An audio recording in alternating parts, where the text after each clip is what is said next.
Crohn's and colitis patients, you have probably been told by your provider that biologics are the answer. End of story, end of conversation. Here's your prescription. Goodbye. Well, today I want to slow down that thinking. I'm going to walk you through three things. First, how the most common biologics work. Second, what they do. And third, the part that most people never hear, why lowering inflammation is not the same thing as healing the gut. I'm Dr. Kristen. I help women with Crohn's and colitis heal naturally without medications inside my 90-day system. Now let's break this down simply. All right, first things first, we're going to talk about the three most common classes of biologics and how they work. Those are anti-TNF biologics, gut-selective biologics, and IL-23 pathway biologics. Let's start with anti-TNF. So these are things like Remicade and Humira. These block a powerful inflammatory signal called TNF-alpha. In Crohn's and colitis, TNF stays chronically elevated, which keeps the immune system activated, damaging the gut lining and preventing tissue repair. So when we block this TNF, we reduce the immune signaling, so inflammation comes down, and then usually your symptoms improve. Next, we have gut-selective biologics, which is Entyvio. Now, these work by blocking a very specific signal, which is alpha-4 beta-7 integrin receptor, which means they prevent cells from entering the gut tissue. So instead of suppressing things all over the body, they reduce immune traffic specifically in the intestines. So fewer immune cells in the gut wall means less inflammation. Now the last one, IL-23 pathway blockers are things such as Stelara. These calm the immune pathway involved in chronic inflammatory and autoimmune activity. These are usually only used when other biologics stop working and can reduce long-term immune overactivation. So the bottom line, if we bring this all together, their mechanism comes down to one common theme. They reduce very specific inflammatory signals.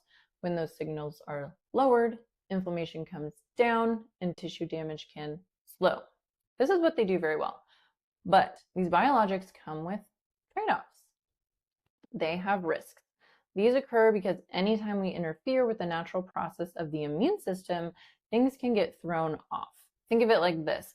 Biologics are like using a hammer to stop a fire alarm. So you hit the fire alarm, the noise stops, but the wiring underneath is still damaged, and it doesn't mean that anyone's actually put out the fire. That's what's happening here. The immune system isn't being repaired, it's just being overridden. And that matters because your immune system has been evolving, adapting, and fine-tuning itself for thousands and thousands and thousands of years and passed down to each generation. It knows how to respond to injury or infection or repair. So when we chronically interfere with the immune signaling, we're not just turning inflammation down, we're changing how a very intelligent system functions over time. Now let's get into what biologics do not do. This is what people are usually never told. Biologics do not heal the gut. They do not rebuild the gut lining. They do not restore the microbiome. They do not correct motility or digestion issues. They do not regulate the nervous system. They do not teach the immune system how to rebalance itself. They suppress inflammatory signaling, and that's it. That's why someone can be in remission on labs or scopes or imaging and still feel bloated, fatigued, reactive to food, anxious, have urgency, all these symptoms that come along with Crohn's and colitis. The inflammation might be quieter, but the gut is not necessarily healed. Inflammation control and healing are not the same thing. So let's talk about where healing actually comes in. Healing happens when the body is supported, not just suppressed. The gut lining needs rebuilding in Crohn's and colitis. The immune system needs calming, not blocking. Digestion and motility need restoring, and the nervous system needs regulation.